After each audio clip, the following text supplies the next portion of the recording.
আচ্ছা, যারা শেয়ার বাজারে বিনিয়োগ করেন তাদের প্রায় সবার মনেই কিন্তু একটা কমন প্রশ্ন ঘুরপাক খায় যে লাভটা হচ্ছে সেটার উপর কি ট্যাক্স দিতে হবে নাকি এটা পুরোপুরি করমুক্ত। তো চলুন আজকের এই আলোচনায় আমরা ঠিক এই জটিল প্রশ্নটারই একটা সহজ সমাধান খোঁজার চেষ্টা করি।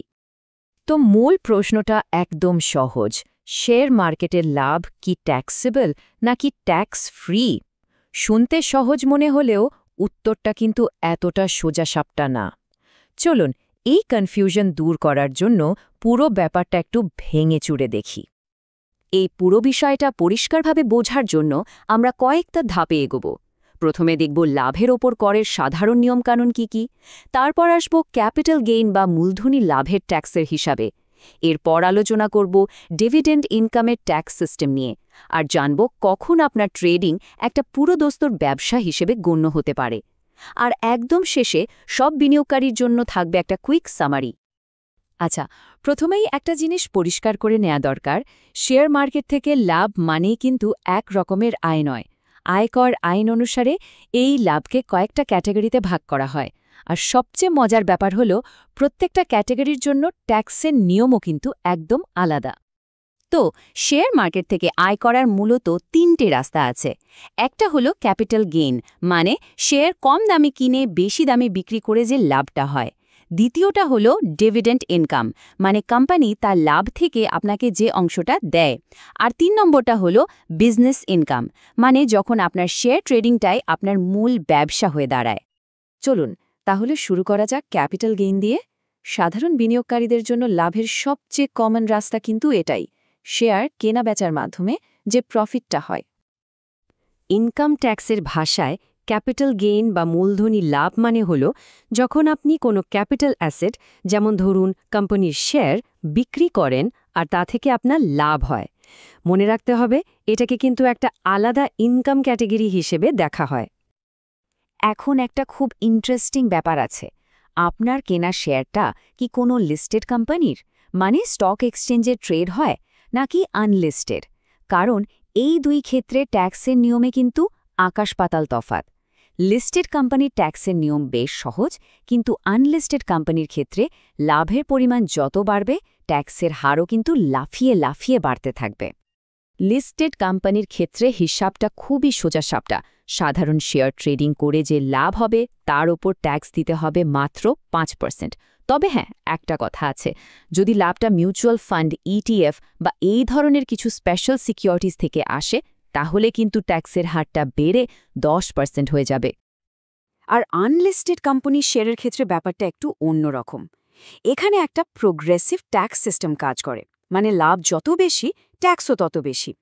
এই যে দেখুন, লাভের পরিমাণ 2.5 মিলিয়ন টাকা পর্যন্ত হলে ট্যাক্স 5%, কিন্তু লাভ বাড়তে বাড়তে যখন 10 মিলিয়নের বেশি হয়ে যায় তখন ট্যাক্স রেট সোজা 25%-এ গিয়ে দাঁড়ায়। ওকে, তো ক্যাপিটাল গেইনের ব্যাপারটা তো বোঝা গেল। এবার চলুন দেখি ডিভিডেন্ড ইনকামের ক্ষেত্রে ট্যাক্সের নিয়মটা কি। ডিভিডেন্ড হলো সেই টাকাটা যা কোম্পানি তার প্রফিট থেকে শেয়ার হোল্ডারদের দেয়। ট্যাক্সের খাতায় ডিভিডেন্ড ইনকামকে বলা হয় ইনকাম ফ্রম ফিন্যান্সিয়াল অ্যাসেটস। সোজা কথায় এটা হলো কোম্পানির লাভের একটা অংশ যা তারা শেয়ার হোল্ডারদের মধ্যে ভাগ করে দেয়। ডিভিডেন্ডের ক্ষেত্রে সবচেয়ে জরুরি যে বিষয়টা মাথায় রাখতে হবে সেটা হলো টিডিএস, অর্থাৎ ট্যাক্স ডিডাকশন অ্যাট সোর্স। এর মানে হলো ট্যাক্সের টাকাটা আপনার হাতে আসার আগেই কেটে রাখা হয়। যদি আপনার একটা ভ্যালিড টিআইএন নম্বর থাকে তাহলে কোম্পানি 10% ট্যাক্স কেটে রেখে বাকি টাকাটা আপনাকে দেবে। কিন্তু যদি আপনার টিআইএন নম্বর জমা দেওয়ার না থাকে তাহলে কিন্তু ট্যাক্সের হারটা এক লাফে 15% হয়ে যাবে। এই 5%-এর পার্থক্যটা কিন্তু মোটেও কম নয়, তাই টিআইএন থাকাটা কতটা জরুরি বুঝতেই পারছেন। তো এই টিডিএস সিস্টেমটা কাজ করে কিভাবে? খুবই সিম্পল। ধরুন একটা কোম্পানি ডিভিডেন্ড ডিক্লেয়ার করল, তারা তখন আপনার ডিভিডেন্ডের ওপর 10 বা 15% ট্যাক্স হিসাব করবে।